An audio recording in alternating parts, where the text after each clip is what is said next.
So let me ask you a question. What was the very first company, ever? It sounds like a pretty simple question, right? But the answer, wow. The answer is a full-blown historical detective story that crisscrosses the globe and spans thousands of years. All right, so let's really dive into this. When you hear the word company, your mind probably jumps to a modern giant like Apple or Toyota. But the actual ideas behind a company, pooling money together, sharing risk, creating something that lives on long after the founders are gone, those ideas are ancient. So who actually did it first? And here's the thing. The search for the first company is not a straight line from point A to point B. No way. It's a journey that's going to take us from ancient India to the Roman Forum, from medieval Sweden all the way to feudal Japan. It turns out different cultures all came up with their own piece of the puzzle. To get started, let's ask what seems like the most straightforward question. What is the oldest business that's still around today? This is just a story about pure, unbelievable endurance. 1,428. What do you think that number is? It's not a date, it's not a stock price.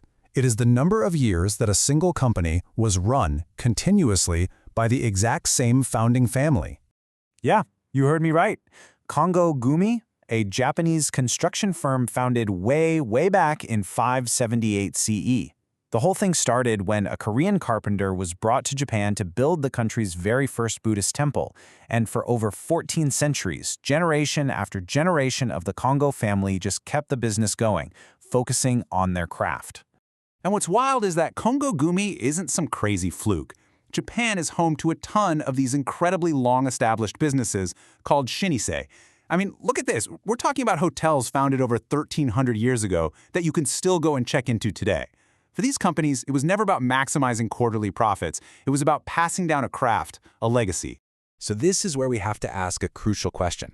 Is the oldest business really the same thing as the first company in the modern sense? To answer that, we've got to start looking for different clues, things like legal personhood and shared ownership. It's a whole different investigation.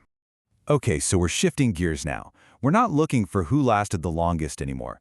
We're hunting for innovation. We're trying to find the first organizations that actually had the core DNA of a modern corporation. Our first stop takes us way back to ancient India, as far back as 800 BCE. And here we find these incredibly sophisticated merchant guilds called the shreni, which were in so many ways centuries ahead of their time. What's so amazing here is just how modern the shreni really were. They had separate legal personhood, which is a fancy way of saying the guild itself, not the people in it, could own property or go to court.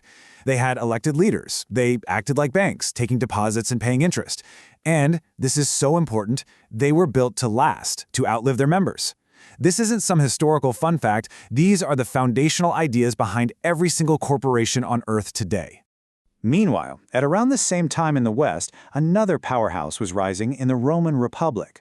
These organizations were called the societas publicanorum. They had some corporate features too, but they invented a financial tool that would literally change the world. So basically, the Roman Republic outsourced huge parts of the government. Instead of building a massive bureaucracy, they would auction off contracts for huge jobs, like collecting taxes or building temples, to these private companies. The publicani, as they were known, became incredibly powerful, and they needed enormous amounts of capital to get the job done. So here's where these two ancient innovators went down different paths. The Indian trainee absolutely perfected the idea of the company as a legal person with its own internal rules. The Romans, on the other hand, invented tradable shares, which they called partes. This let them raise money from the general public, creating a kind of primitive stock market right there in the Roman Forum. So you see, each civilization had a critical but totally different piece of the corporate puzzle. Okay, so we have legal personhood from India, and we have tradable shares from Rome. But it wasn't until the age of exploration that all of these pieces were finally put together to create the first truly modern global corporation. Now this might sound a little shocking, but the big reason companies switched to being permanent, long-term entities wasn't just about making more money from trade, it was about warfare. Think about it. Early trading trips were temporary. A ship sails out, trades goods, comes back, and everybody divides the profits. Simple. But if you're trying to compete with the massive Spanish and Portuguese empires, like the Dutch East India Company was, you need way more. You need forts, you need warships, and you can't exactly sell off a fortress at the end of a single voyage. This required huge amounts of fixed capital, which meant they needed patient capital from investors who are in it for the long haul. And that's how, in 1602, the Dutch East India Company, or VOC, combined all these earlier innovations into one revolutionary package. It issued permanent shares that were traded on the Amsterdam Stock Exchange.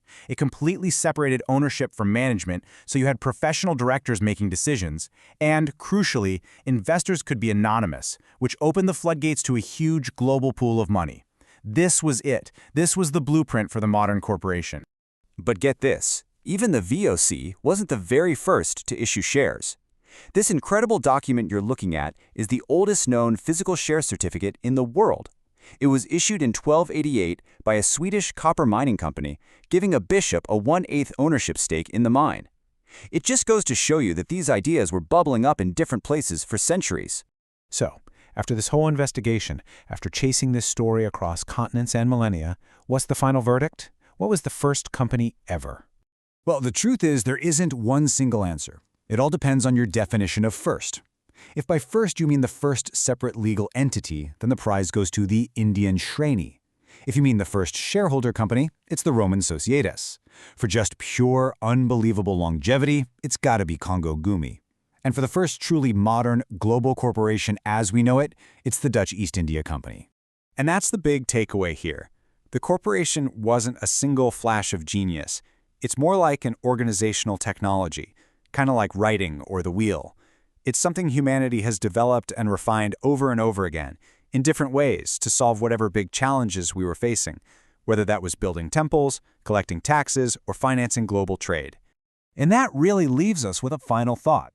When you look back at this long, complex history, you realize we're not just talking about business. We're talking about a fundamental human drive to organize, to collaborate, and to build things that last far beyond our own individual lives. So the story of the company, when you get right down to it, is really the story of us.